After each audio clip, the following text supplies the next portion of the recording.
Greetings and salutations, my fellow Americans. I am Robert Vincent Brannum. I am a retired veteran.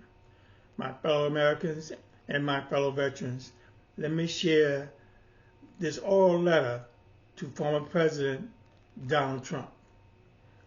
Dear Mr. Trump, my name is Robert Vincent Brannum. I am a retired veteran. I have taught in public schools and I have worked in Homeland Security. I have been and continue to be active in my community. I am an American. Mr. Trump, I am reaching out to you with this oral letter to ask you to please stop. Please stop lying to my fellow Americans and to my fellow veterans.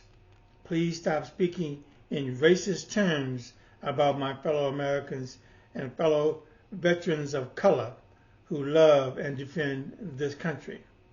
Please stop saying bigoted comments about Jews and Muslims. Please stop attacking fellow Americans and fellow veterans who are gay or lesbian. Mr. Trump, please apologize for sexually assaulting women. Mr. Trump, please stop calling arrested and convicted insurrectionists hostages. They are criminals incited by you to overturn a national election because you lost and your ego was bruised. Mr. Trump, please stop your assault on the Constitution and democracy with praises to world dictators and white supremacists. Mr. President, please just stop dividing the country just to avoid going to jail. Mr. Trump, you claim you want to make America great again. How do you plan to make America great again? What are your specific initiatives? Do you want to renegotiate the end of the Civil War and the 14th Amendment to bring back slavery on a MAGA critical race theory of white supremacy and states' rights? Do you want to make America great again by closing America's borders by executive order to deny immigrant entry to people of color? Mr. Trump, do you want to make America great again by blocking the right to vote for black Americans and women? Mr. Trump, somewhere I read, for he that will love life and see good days, let him refrain his tongue from evil and his lips that they speak no guile. Let him eschew evil and do good. Let him seek peace and ensue it.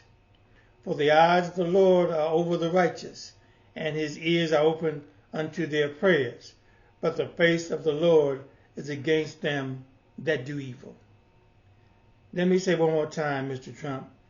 I am sending you this oral letter as an American and as a retired veteran who loves America, respects the Constitution, and values democracy. Mr. Trump, why do you only associate the breadth and depth of support for you through words of anger and political tears of vengeance, violence, and vulgarity?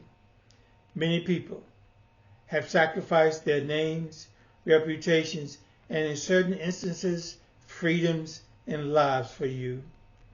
Yet you are unwilling and unable to sacrifice anything of yourself for America because of your bruised ego at having lost an election and popular votes to former First Lady Hillary Clinton and to President Joe Biden. Mr. Trump, please stop and turn from your wicked vendetta-laden campaign to scorch the Constitution to get reelected. Mr. Trump, the jury in the Miss E. Jean Carroll defamation case against you awarded her $83.3 million, a number which surpasses $1 for every vote President Joe Biden received in the 2020 presidential election. I am certain you will see this as another coordinated conspiracy witch hunt against you. Mr. Trump, The world is watching you, and history will record what you have said and what you have done to destroy America. Mr. Trump, please know, believe, hear from this American and this retired American veteran. It is President Joe Biden whose policies have created a massive growth of the American economy, lower American unemployment, higher American wages, greater American environmental protections, and an increased American prosperity, not you. As I close this oral letter, Mr. Trump, if you hear these words, they are truly mine. As you hear my words, believe them as truth, and the truth shall set you free. Mr. Trump, while I look forward to your reply, America and America's veterans hope and wait for your change. Mr. Trump, it's been a long, long time coming, but I, my fellow Americans and fellow veterans, know a change from you needs to come. Oh, yes, it does. Mr. Trump, you have been too hard in your words because you are afraid to lose, because you don't know what's up there beyond the next election. It's been a long, long time coming, but decent Americans and veterans know a change from you needs to come. Oh, yes, it does. Mr. Trump, there have been times decent Americans and veterans thought your political decadence couldn't last for long. But now America and America's veterans must lean in immensely on the Constitution and democracy to carry on. It's been a long, long time coming, but my decent fellow Americans and my fellow veterans know America has been and is changing for the better under President Joe Biden and Vice President Kamala Harris and Democrats. Oh yes, yes it is. Thank you.